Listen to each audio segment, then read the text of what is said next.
श्रीनगर की डल झील वाली फीलिंग आ रही है कि ऐसा लगता है जैसे डल झील में होता है ना कि बर्फ़ जमी हुई है, जा रहे हैं, घूम रहे हैं, मौज आ रही है, ऐसा लगता है धरती पर कहीं स्वर्ग है तो बस यही है, यही है, यही है।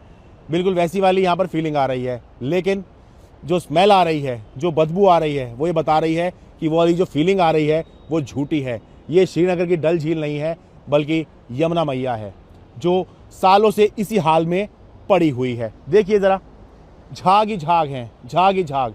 जो अभी छठ का त्यौहार निकला है उस पर यही झाग हटाने की कोशिश चलती रही।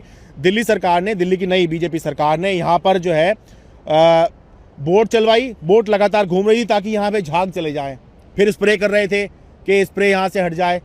अब जब छठ का त्यौहार चला गया है, राजनेताओं के जहन से यमुना मैया की सफाई का ख्याल भी चला गया है शायद, और मीडिया तो पता नहीं कहाँ कहाँ चला गया है। मीडिया की तो आप भूल ही जाइए। लगातार वो कई शिफ्ट में जो है बोट घूम रही थी यहाँ पे लगातार। मैंने आपको दिखाया भी है कैसे बोट घूम रही है ताकि झाग को तितर बितर कर दो। स्प्रे मारा जा रहा है, वही स्प्रे मारा जा रहा है जिस पर प्रवेश वर्मा आपत्ति करके गए थे और एक दिल्ली जल बोर्ड के अफसर को धमका के गए थे और यूं कह के गए थे कि यहाँ पे लोगों की जान को तू खतरे में डाल रहा है, तेरे सर पर डाल दूं।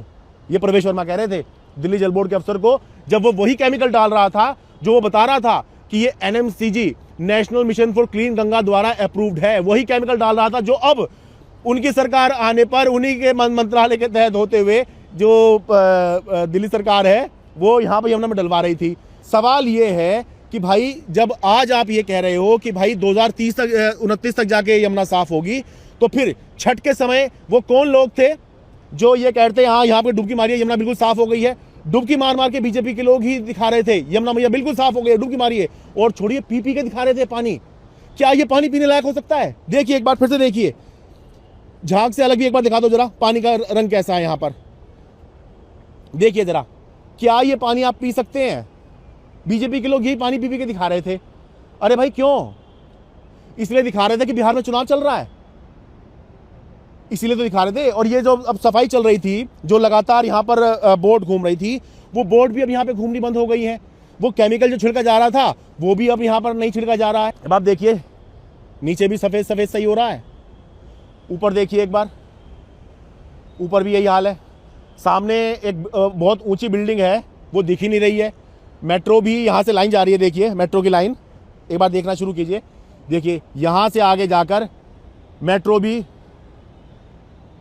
स्मोग या फॉग के आगोश में लिपट जा रही है और गायब हो जा रही है।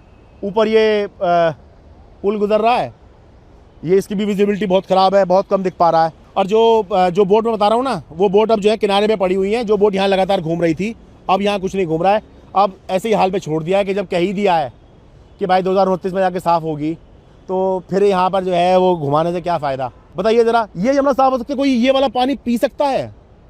कोई इसमें स्नान कर सकता है? सरकार की जिम्मेदारी है कि भाई लोगों को ये कहे कि भाई देखो अभी साफ़ नहीं है, अभी हम आपको सलाह देंगे कि भाई आप इसमें अभी डुबकी मत लगाओ, बाकी ये आस्था का प्रश्न हम आपको रोकेंगे नहीं, इस तरह से कहना चाहिए। लेकिन लोगों को प्रमोट किया गया, अरे पानी पीने लायक हो गया है, अरे स्नान के लायक हो गया है। बताइए ज़रा, क्या अगर ये यही स्नान के लायक हो गया है तो क्या यही घरों में सप्लाई करना शुरू कर दें?